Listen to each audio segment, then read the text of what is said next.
Hello guys! Merry Christmas everyone! Ayan, from Ma'am She and Trisan. So, ayan na nga guys. So, nakapagluto na ako dyan guys ng ating pang Noche Buena guys. So, ayan, dinner na namin yan at the same time hanggang Noche Buena na rin namin yan guys. So, ayan na, nakabili nga pala ako nitong cake. Ayan, na may Christmas tree. Siyempre, Pasko dapat may Christmas tree yung mga cake natin para magandang tingnan. At siyempre, dapat yung masarap. So, nagluto rin ako dyan ng carbonara. Meron din ditong puto at kutsinta. Nagawa rin pa ako ng chicken macaroni salad. Meron kakanin. May beef caldereta. Merong apritada, pork apritada, may fried chicken. So, ayun na nga guys. So, tara at samahan nyo na po muna ako magluto. So, guys, ano bang mga handa nyo? Ayan. Comment below naman kayo dyan.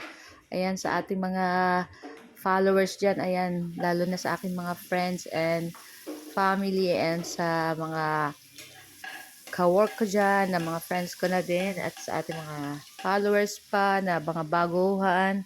Ayan, binabati ko po kayo ng Merry Christmas and advance Happy New Year to all. So, una ko nga pala dyan guys, niluto yung ating beef caldereta. Ayan, pinalambot ko na muna dyan guys yung ating beef. Ayan, pinakuluan na yan guys ng 1 oras at kalahati para shock na malambot na yung ating beef. After nyan, ginisa ko na dyan yung ating bawang at sibuyas. Ayan, halu-haluin lang natin yan guys. Pagkatapos ay ilagay na natin dyan yung ating pinakuluan na beef. Ayan, ako guys, sobrang lambot nitong ating beef. At syempre, napakasarap niyan guys. So, isa yan sa mga panghanda natin ngayon.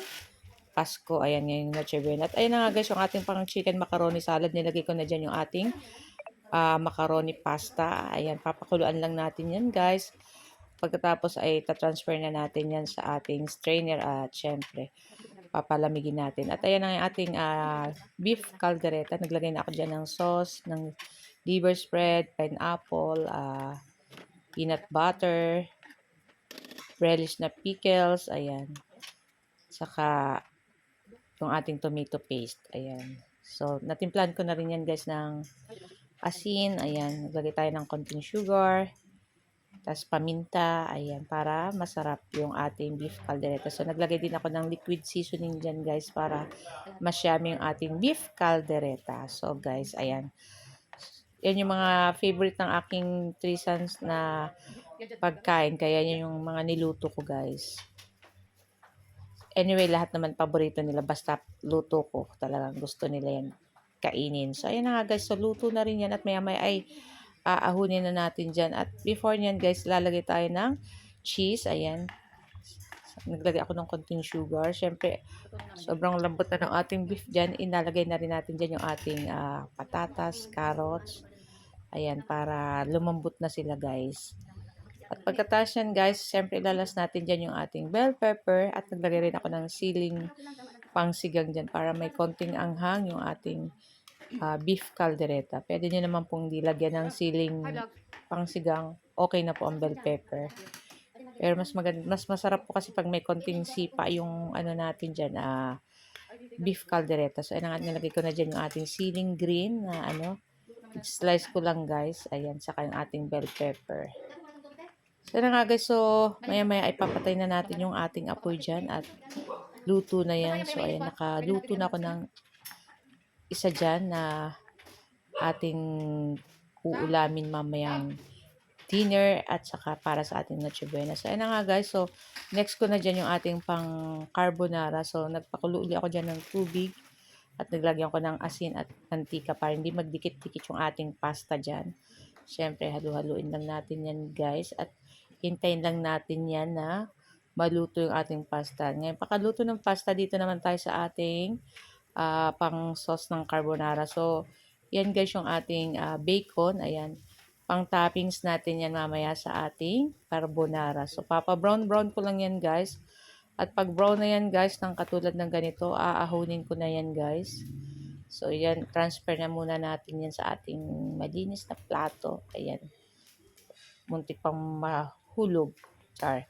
So, na nga, transfer lang natin lahat yan. Then, magigisa na tayo dyan ng ating bawang at sibuyas. So, naglagay ako ng konting butter dyan. Ayan, pagsamasamahin na natin dyan yung ating bawang at sibuyas.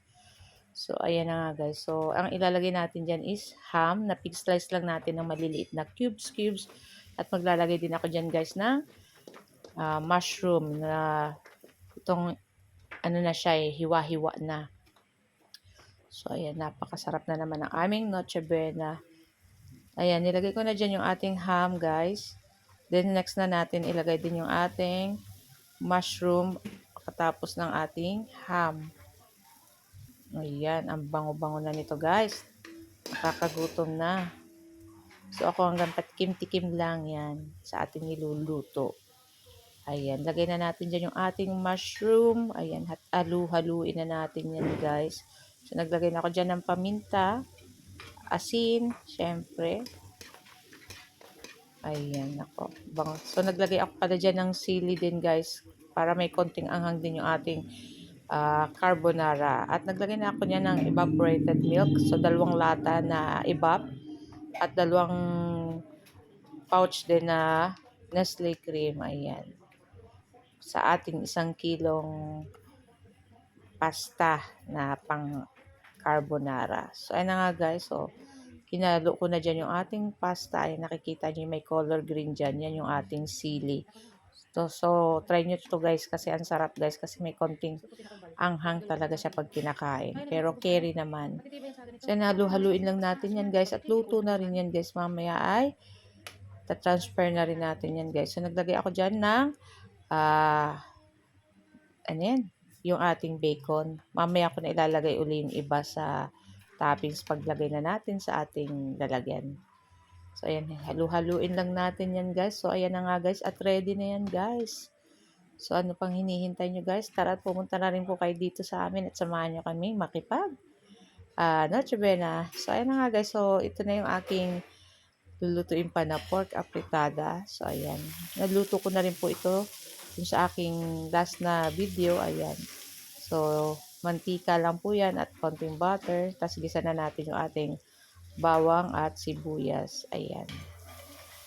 So, sarap na naman ang Noche Buena ng aking 3 sons. Siyempre, ng Momshi and 3 sons, guys.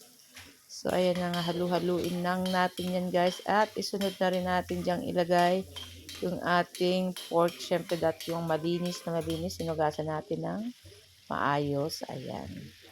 So, halu-haluin lang natin yan, guys. So, maglalagay ako dyan ng liquid seasoning, guys. Pwede din po kayong gumamit ng soy sauce. So, nasa inyo po kung ano yung gusto nyo pong ilagay dyan sa ating pork apretada. So, naglagay na rin ako dyan ng konting asin pa and syempre paminta para may lasa na yung ating pork apretada.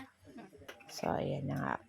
Nilagay ko na dyan lahat at syempre halu-haluin na natin yan pagkatapos natin ilagay yung ating mga sangkap. Ayan. So, after nyan guys, maya-maya tatakpan natin yan guys para lumambot na yung ating pork dyan. Ayan. And after ilang minuto, ayan, kumukulo na siya at maglalagay na tayo dyan ng ating tomato paste. Ayan. 1 pouch lang na small yung nilagay natin dyan tomato paste.